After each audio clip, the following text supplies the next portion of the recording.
આ બેનું મિલન થયું એટલે શરીર ચેતનવંતું થયું.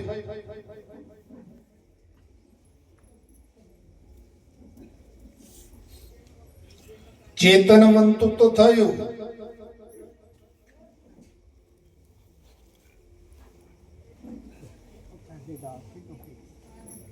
હમણાં ચેતનવંતું થાય છે. હારું, એ ચેતનવંતું થાય.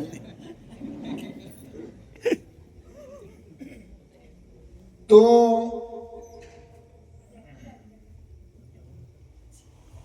હવે આ ચેતનવંતું તો થયું, પણ કયા આધારથી આ કાર્યરત થયું?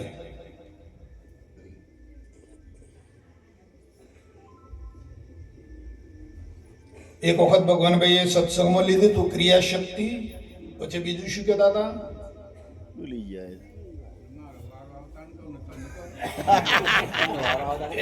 એમણે વિવેચન કર્યું.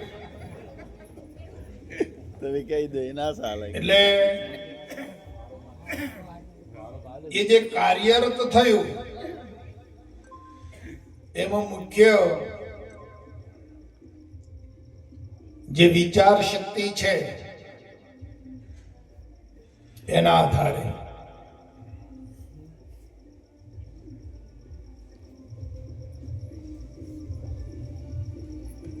આ ચેતનને અને જડને આ બેનો સમન્વય સાધતો વચ્ચે વિચાર શક્તિ છે.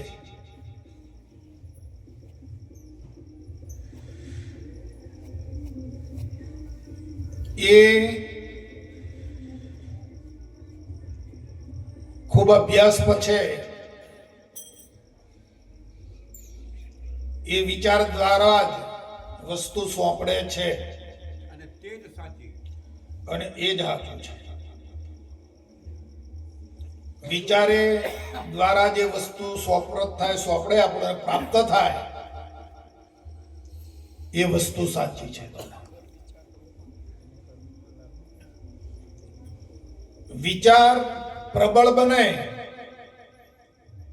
વિચાર જેટલો નિર્મળ બને, શુદ્ધ થાય, મલિનતામાંથી બહાર નીકળે. બાપુજીએ કીધું અમૃતધારામાં કે વાલા જેને જ્ઞાન અને વૈરાગનો બે દેહ જેને જુદા કરતા ના આવડ્યા એને કોઈ કિંમત જ નથી વસ્તુની. જ્ઞાનનો દેહ અને એક વૈરાગનો દેહ, આ બે દેહ અલગ કરતા આવડવા જોઈએ તો એ વસ્તુ સિદ્ધ કરી શકે, પ્રાપ્ત કરી શકે. શું પ્રાપ્ત કરવાનું? એના પોતાનું સ્વરૂપ. એનાથી તો બીજું કોઈ કશું અળગું છે નહીં. પોતે પોતાને પ્રાપ્ત થાય.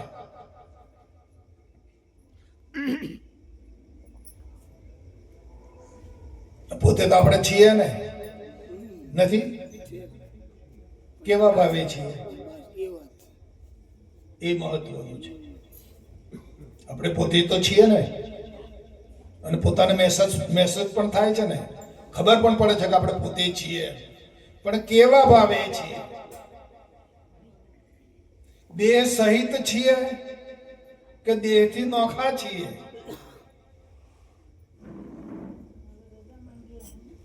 આપણે છીએ તો ખરા, પણ દેહ સહિત છીએ કે દેહથી નોખા છીએ? કયું મહેસૂસ થાય છે અંતરમાં? આપણો વિચાર શું નક્કી કરે છે?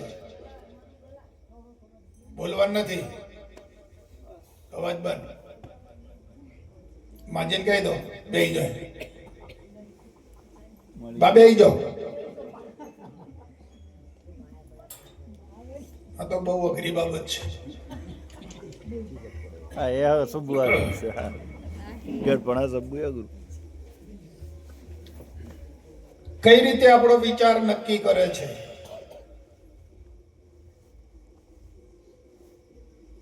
ખરેખર હું મારા અનુભવની વાત આપી રહ્યો છું. આમાં મેં કોઈના શાસ્ત્રોનો કે કોઈ બીજા વાંચનનો કે બીજા કોઈ ગ્રંથોનો ઉપયોગ નથી કર્યો. હા, મેં મારો પોતાના સ્વ અનુભવ ની વાત કરું છું આ તમને. તો આપણો વિચાર કઈ રીતે નક્કી કરે છે? મોય આપણે છીએ, હું છું, એ કયા ભાવથી નક્કી કરે છે? તો દેહ સહિત કરે છે કે દેહથી અલગ કરે છે? હું છું જ્યારે દેહથી અલગ કરતો થાય, દેહ હોવા છતાં પણ દેહથી અલગ એ વિચાર કરતો એવો વિચાર પ્રગટ થાય કે હું અસંગ છું, સંગ નહીં મારે અંગનો, હું દેહથી અલગ છું. એ વિચાર જ્યારે પ્રદાન થાય, પ્રગટ થાય આપણામાં, એ વિચાર દ્વારા જ આપણે 5મા પદમાંથી 4થા પદમાં આવ્યા છીએ નેચા ઉતાર્યા ને, તો 5મા પદમાં પાછા ત્યારે જઈશું ને કે પછી 4થામાં તો પાછા 3જામાં આવી જઈશું.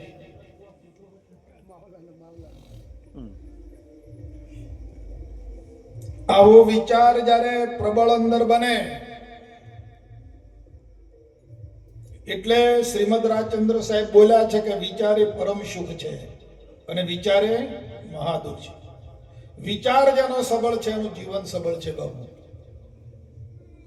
વિચાર જેનો શુદ્ધ છે એનું જીવન શુદ્ધ છે, અને વિચાર જેનો નિર્મળ છે એ પોતાના પરમ પદ 5મા પદમાંથી જે નીચે ઉતાર્યો છે ને એ 5મું પદ સાધી શકશે.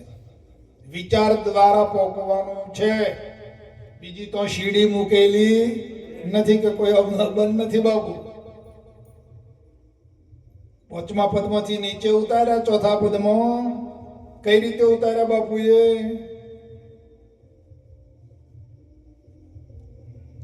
બરાબર, શું આપીને નીચે ઉતાર્યા?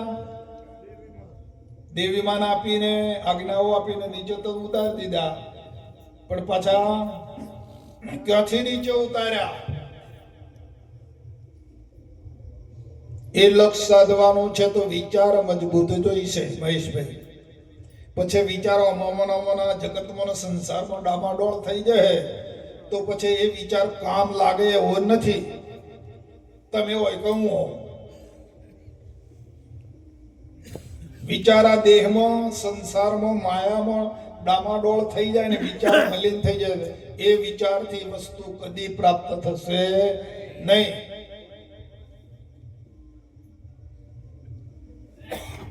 પાંચમા પદમાં, નિર્વાણ પદમાં, વ્યાપક પદમાં ભળવું હોય તો સ્વયંબળ જાગૃત કરવું પડશે. આ જીવનમાં બધું વેડફાય તો વેડફાઈ જવા દેજો, ચિંતા ના કરતા. આજે ભૌતિક સંપત્તિ કદાચ પ્રાપ્ત થઈ અને કદાચ નષ્ટ થઈ જાય ને, અમે ક્યાં હતી? આયા તે દાડે લઈને આવ્યા હતા, તો કદાચ મળી, મજૂરી કરીને, નોકરી કરીને, ધંધો કરીને કદાચ મળી, પ્રાપ્ત થઈને કદાચ નષ્ટ થાય તો એની ચિંતા ના કરતા.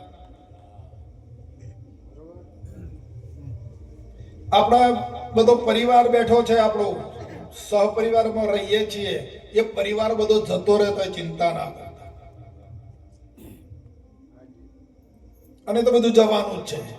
જે બધું ભેગું થયું ને એ બધું તૈયારી જ કરી રહેલું છે જવાની. આવું સમજીને બધું વેડફાઈ જાય તો ચિંતા ના કરે, પણ વિચાર બગાડતા નહીં.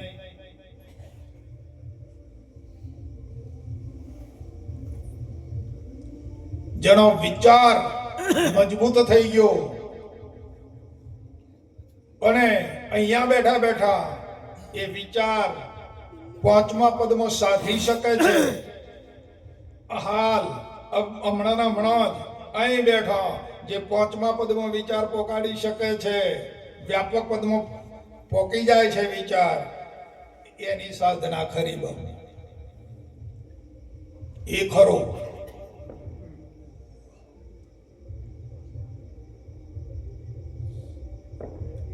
હવે આપણો વિચાર ક્યાં છે, કેવો છે, આપને નક્કી.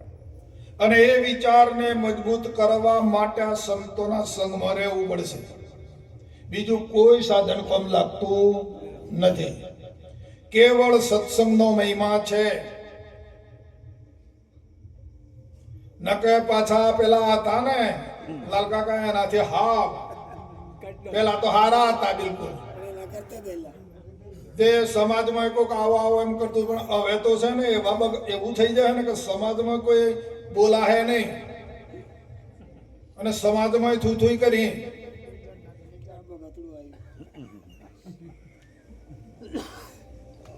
જો વિચાર બગાડ્યો તો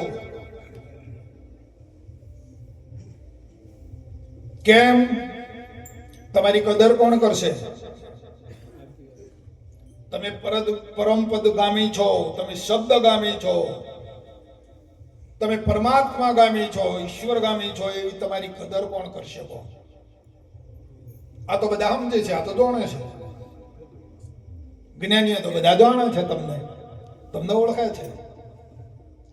તમારી કદર કોણ કરશે? આ જ્ઞાનીઓ નહીં કરે. ખોટી વાત છે.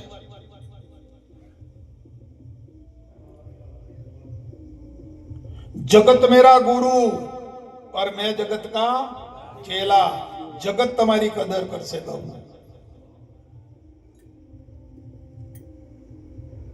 તમે એમ કે આપો અહીં બેઠા 5, 25, 50 હોતે એ તમારી કદર કરશે? એ તો તમારી પછવાડે હું વાતો કરતા હોય તો એ જાણે. હા, અને અલે બાપુ રોમ વખતે કોઈ નહીં ગયા હંગાતી. રોમ ના હંગાતી બાપુ કોઈ નતા ગયા. ભગવાન થયું દાણે એકલા ગયા, અને બધું વાંદરોની સૈન્ય દોડી. કૃષ્ણ ના હંગાતી ના જા કોઈ. કૃષ્ણ મરી ગયા ઓણનો ઉપદેશ આપી આપીને બાપુ બોણ થી વેધાઈ ગયા, પણ આ કે ના થયો એમ નો બાપુ. એ છે આ તો. હા હા, રામો પીર આયા તો રામો પીરે બેઠું ને સભા ભરી લઈને બાપુ હવારમાં જોયું તાર તો સમાધિ ઉતરી તાર તો કોઈ ના મળે. બધા અલોપ થઈ ગયેલા, જતા રહ્યા બધા. એટલે બાપુજી કે છે કે વાલા જગતને સુધારવાનો દાવો કોઈએ કર્યો? આપણે આપણું કામ કરવા આવ્યા છીએ. પોતાનું કર્તવ્ય સચોટપણે, નિશ્ચિતપણે બરાબર સાધી લો વાલા. હું કોણ છું? ક્યાંથી થયો? હું કોણ છું? ક્યાંથી થયો? શું સ્વરૂપ છે મારું?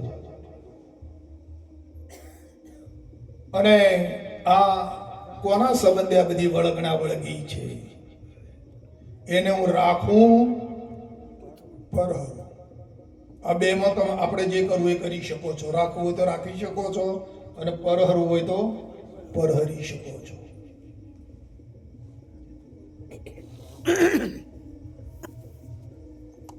એટલે વિચાર એ પરમ સુખ છે. વિચાર આપણો સ્વધામે જવું હોય, મોક્ષગામી થવું હોય, પરમાત્મામાં થવું હોય તો વિચારને કેળવો વાલા. બસ. અને વિચારને જો કેળવશો તો તમારી વાણી કેળવાશે, તમારું મન કેળવાશે, અંદરનું અંતસ્કરણ બધું કેળવાઈ જશે. અને જો વિચાર બગડ્યો તો અંતસ્કરણ બગડી જશે, વાણીએ બગડી જશે, અને વર્તન બગડી જશે, બધું બગડી જશે.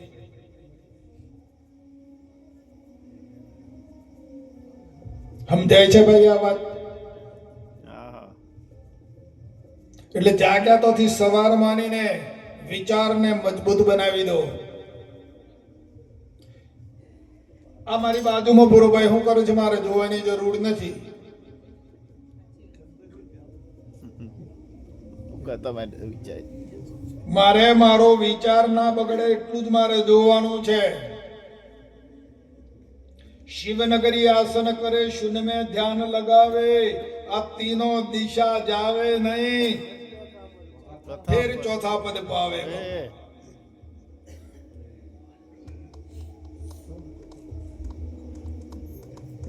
તમે કોકના નામમાં ઉતરી ગયા કે કોકના રૂપમાં ઉતરી ગયા કે કોકના ગુણમાં ઉતરી ગયા કે કોઈના શું કરવા તમારે શું જરૂર છે ભાઈ? આપણે શું જરૂર છે કહો? રોજ આ માણસ લૂંટફાટ કરતો હોય કે દારૂ પીતો હોય કે ગમે તે વ્યભિચાર કરતો હોય, તમારે શું જરૂર છે? એનું પોટલું લઈને આવેલો હોય, એ પોટલું એ ભોગવતો હોય ને. હે, એક વખત પાર્વતી માતા મહાદેવજીને કહે છે કે કેમ છે તમે આ વિશ્વમાં, તમે વિશ્વપતિ છો તો આ વિશ્વ કેવું બધું ચાલે છે? અરે બધું આનંદ છે કે જીવો ખાઈ પીને આનંદ કરે છે અને બધા સુખ ભોગવી રહ્યા છે. એમ તો કે મારે જોવા જવું છે, લે હેડો. પેલા કે રવા દો ને, બધી માથા તો કે આ તો સ્ત્રી હટ કહેવાય ને ભાઈ. તો કે ના ચાલો આપણે જઈએ જોવા. બે તો આપણે બ્રાહ્મણ અને બ્રાહ્મણીનો વેશ લીધો બે અને નીકળ્યા, ઉપરથી આવ્યો અને આ મૃત્યુલોકમાં ફરવા માંડ્યો. ફરતા ફરતા ઉનાળાનો તાપ પડે, એક સરોવર આવ્યું. તે સરોવરને કિનારે વડનું ઝાડ ને એની નીચે બેઠેલા. સરોવરમાં નાહ્યા બે, ગરમીમાં પાણી પીધું, સાથે એમને તો જમવાનું કેવું, એમને તો તરત આમાં વાહન કરે કે તરત આવી જાય ને, આવી જાય હવાઈ માં. એટલે આરામ કરતા હતા ને એ તલાવની પાળની નીચે ખાડામાં બાપુ બરાડા પાડે, પેલો બળદ ગોંગડે ને એવું બરાડા પાડે, ટોટિયા ફૂટે અને અવાજ આવે. એટલે પાર્વતી માતાએ કીધું કે બાપજી તકા આ શું છે મહારાજ? શાનો અવાજ છે આવો ભયંકર? તો કે હશે, જવા દો, હશે કે. તો કે ના હું જોવા જાઉં. તો કે શું કરવા તાપમાં તમારે આના જોખરોમાં ઝાડ આવો કોટોમાં ઉતરવું છે? બેહીરો ને કે જે છે બરાબર છે. તો કે ના હું જોઈએ આવું. બૈરોનું મન પાછું આવું હોય, ચંચળ, ઘણું પાતળું, મોને ને કોઈનું કઈ પોતે જોવા તારે ને સંતોષ થાય એવું. એટલે આ તો નીચે ઉતરે બાપુ, વાળની નીચે એના કોટોમાં. તાણ તો ખાડામાં બળદ પડી રહેલો ને ટોટિયા કૂટેલો અને એના અહીંયા પેટમાં આવડું મોટું બખારું પડી ગયું. એની અંદર રામ રામ આમ બધા કીડા વળગેલા, મોટા મોટા અંદર કીડા પડી ગયેલા અને એનો પ્રાણ જાય ને ટોટિયા કૂટન બરાડા પાડે. એટલે પાર્વતી માતાને બહુ દુઃખ થયું કે આહા, આટલો બધો ભયંકર અને દુઃખ છે. અને મહારાજ તો કહે છે કે તો સંસારમાં તો કોઈ દુઃખી જ નથી. હે, આ જીવને કેટલી બધી પીડા છે, તકલીફ છે. હે તો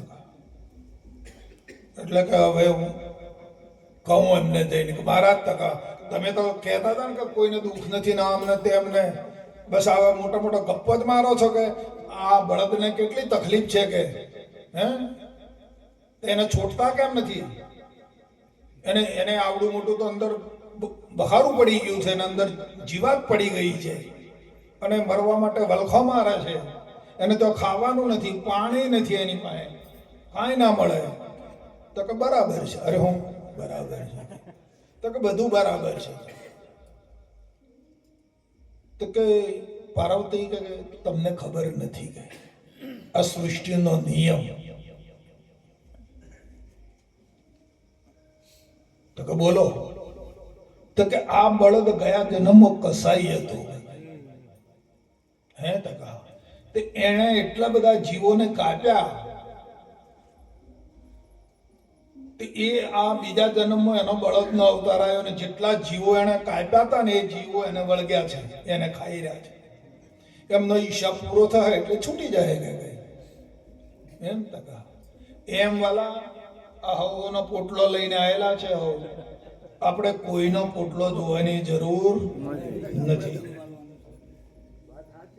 દરેકે પોતપોતાનું સામર્થ્ય લઈને અવતરેલા છો. કોઈનું સામર્થ્ય જોવાની જરૂર નથી. પોતાનું ના બગડી જાય. નામમાં રૂપમાં કે ગુણમાં ઉતરી ના જવાય. બહુ સાવધાન રહેવું પડશે. આપણું ચોથું પદ છે, બોલનાર પદ છે આપણું, આત્મપદ છે આપણું. એ આત્મપદમાંથી પાછા નામનો કે રૂપમાં કે ગુણમાં ના પહેરી જવાય. મોય બહાર રહીને તમે જોયા કરો, પણ મોય પહેતા નહીં.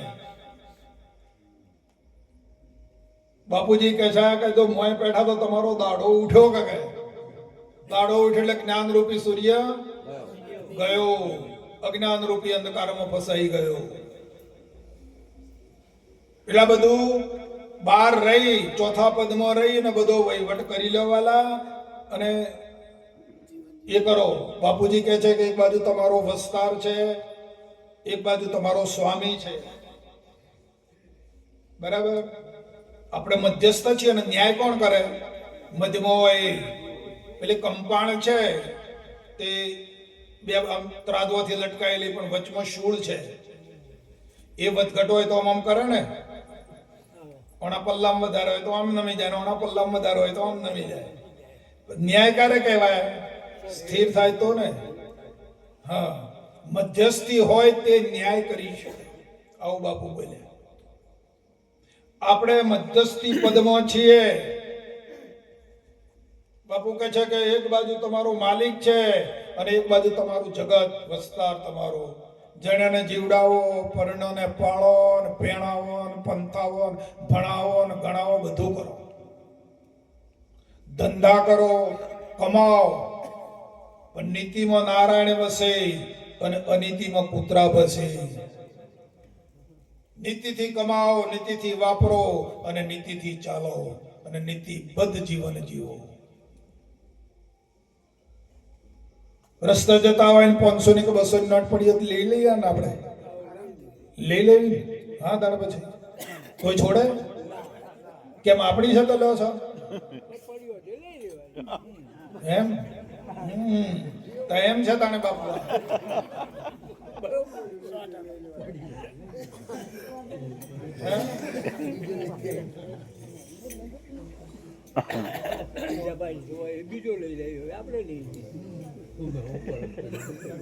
કેમ તમારી છે તો શું કરવા લ્યો છો? તમારી નથી તો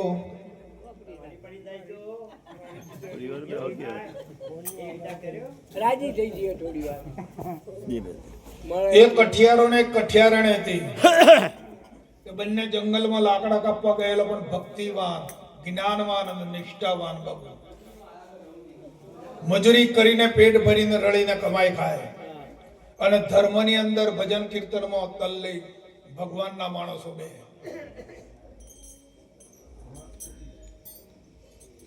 તો લાકડો કાપી લઈને માથે વજન છે ને આવતો તો જંગલમાંથી. આગળ કઠિયારો અને પાછળ કઠિયારણ.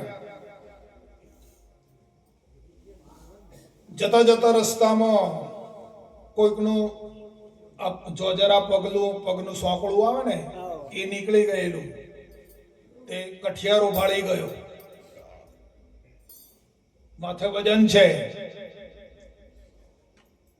પછી એને વિચાર કર્યો કે આપણું તો છે નહીં, આપણાથી લેવાય નહીં, પણ કે પાછળ કઠિયારણ છે અને એનું મન પાતળું બૈરાનું ને કદાચ એની દોનત બગડે એમ કરીને એને પછી પગ વત ધૂળ વાળી દીધી ઉપર.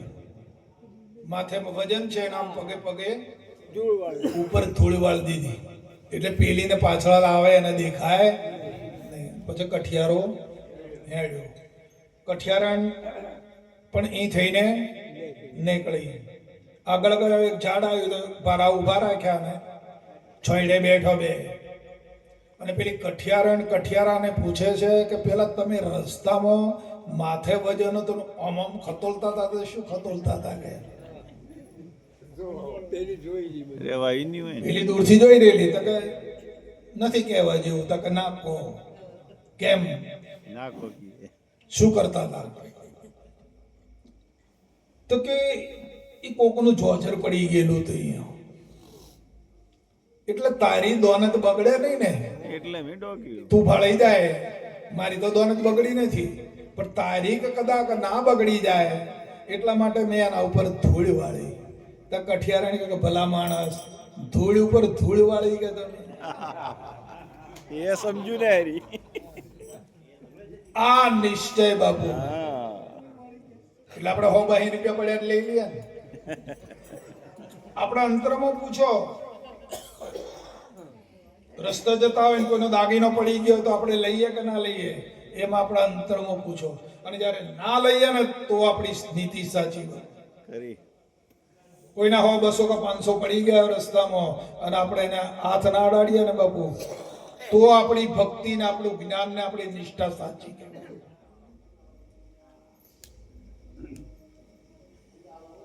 परधन पत्थर मानिए पर स्त्री मात समान, इतना किए जो हरि ना मळे तो तुलसीदास जमा.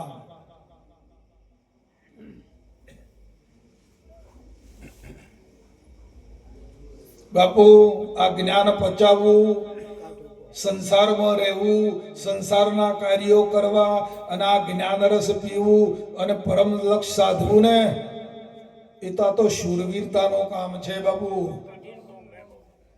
જનને જણે તો 3 જણ જે કા ભક્ત કા દાતાર કા શૂર, નહીં તો રહેજે વાંજણી મત ગુમાવીશ તારું નૂર.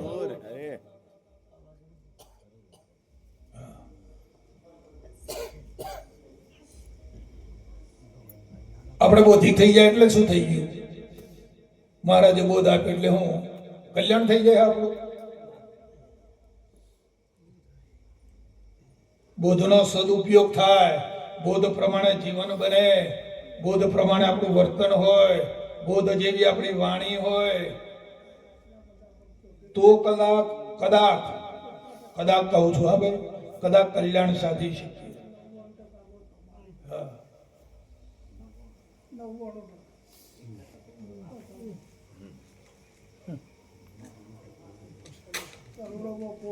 એટલે બહુ સાચવજો વાલા. મેળવવાની કિંમત કરતો છે ને બાપુ બોલ્યા છે, મેળવવાની કિંમત કરતો આ જાળવવાની કિંમત બહુ છે. ફરી વાર કોઈ મનુષ્ય જન્મ મળે ને આવું જ્ઞાન મળશે આપણને, આવો બોધ મળે, એ વાત ભૂલી જજો. આવા ગુરુ મહારાજ મળે આપણને, આવો આપણો બોધ મળશે જે તાત્કાલિક આપણને કેવા હતા ને કેવા બનાવી દીધા, જે વિષ્ટા નહોતી હંગરતી આપણને બાપુ, અને આપણને ઈશ્વર પદ બનાવે, ઈશ્વરના ખોળામાં મૂકી દીધા બાપુ. આપણને ઈશ્વરમય બનાવી દીધા છે. જે વિષ્ટા નહોતી હંગરતી, આ આપણો પરમ બોધ છે બાપુનો. કેવા હતા અને કેવા બનાવી દીધા, આ લક્ષ્ય રાખીને જીવન જીવી લેજો. અને તમને ગમે તો આવજો ભજનમાં, નક તમારે જેમ કરતા એમ કરજો વાલા. આ તો પોતાના માટેની વાત છે, જગતને દેખાડવાનો આ ધંધો નથી.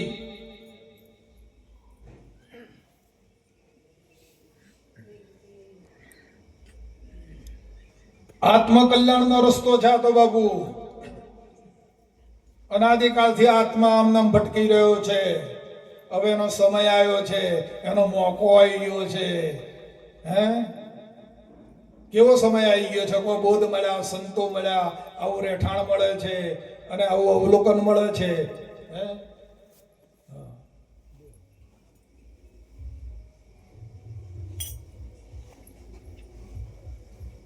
એટલે કેટલો ટાઈમ થયો? 12:15. હવે આપણે ભગવાનભાઈને વિનંતી કરીએ કે થોડીક વાર આવે અને અનુરૂપમાં હા થોડુંક આપો ભાઈ. ગુરુ મહારાજ બોલાવે એમ બોલાવો, બીજું તો હું